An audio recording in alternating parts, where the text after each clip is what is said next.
Thank you for watching Dance with Alia, and I am here with amazing musicians and dancer teacher Amani Jabril and George Sadak, who primarily plays Derbaq. Yes. And Jonatan Derbaq, who primarily plays oud. Mm-hmm. Yes. Do you play other music instruments as well? I play the Arabic tabla, and various percussion instruments, but primarily the oud. Okay. And you play primarily? Actually, my first instrument was a drum set. Okay. And from then, it's just all kinds of drums, and the tabla is one of them. The Yes. Derbaq or Derbaq is one of them, and it's just my what I fell in love with and what I love playing now most. Percussion. Yeah. Did you have other family members who played percussion, or? Yeah, not percussion. I was Okay. the only kid in the family that played drums and give everybody headaches. Yeah. But the rest of my family all play keyboards and oud. And, Oh, okay. yeah, they sing. And where was that? Egypt. In That's Egypt. where we start, yes. That's where you started. Yeah. And you learned on the street, you were mentioning in the workshop. Yeah. The tabla in Egypt, every household in Egypt has a tabla.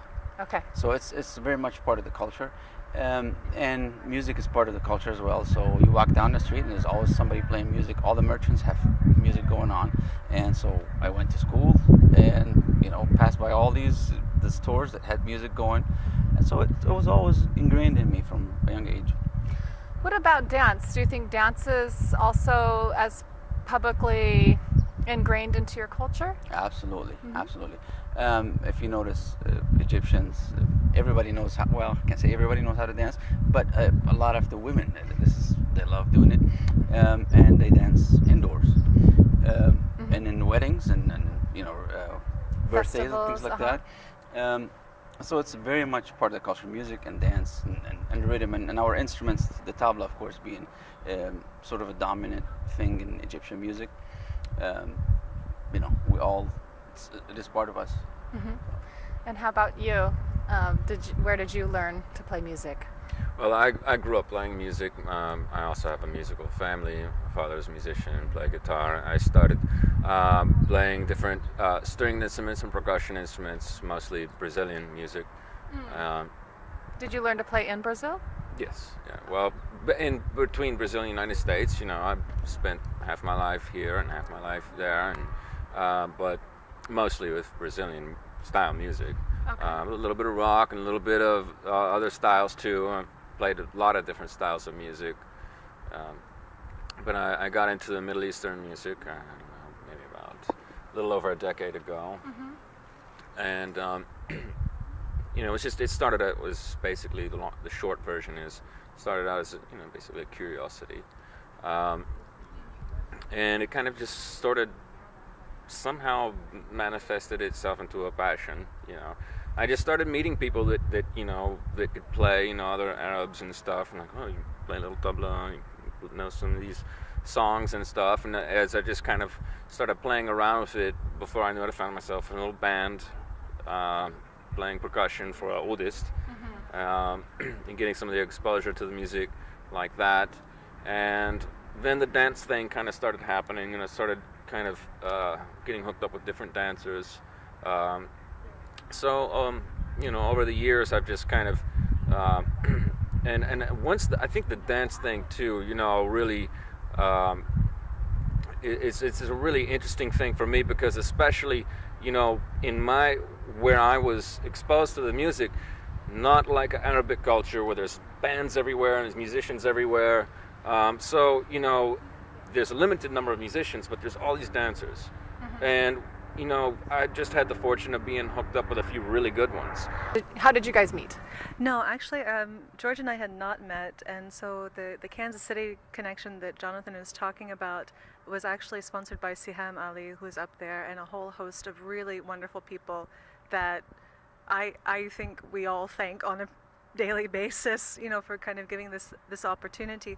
Actually, George was invited to teach at the same event that I was invited to teach at, and they had asked me about teaching a drum solo.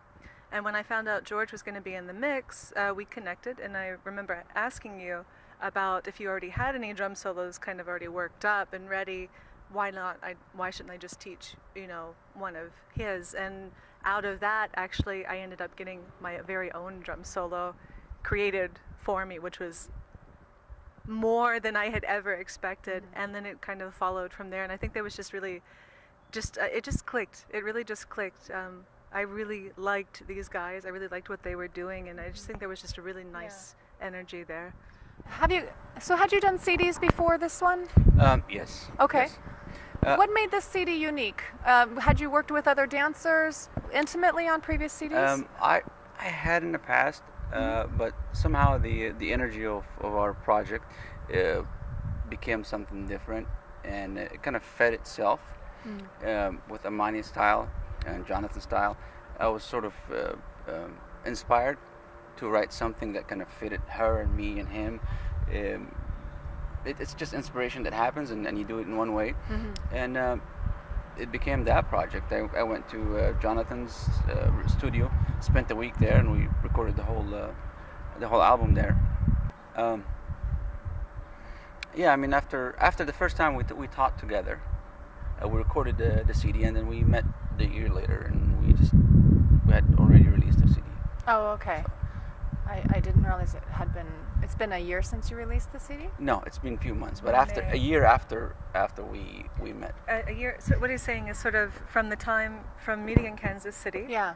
And sort of that baby rough drum solo. Oh, okay. And that meeting and that energy. Yeah. So pretty quick. Actually, yes. Yeah. It actually, in the great span of time, that's really quite quick. And so then we ended up having the CD release party, the first CD release party, because of course we're here in LA and we're getting ready to have the Los Angeles West Coast CD release party, thanks to Princess Farhana and Davila. But the first CD release party was actually in Atlanta in May of this year.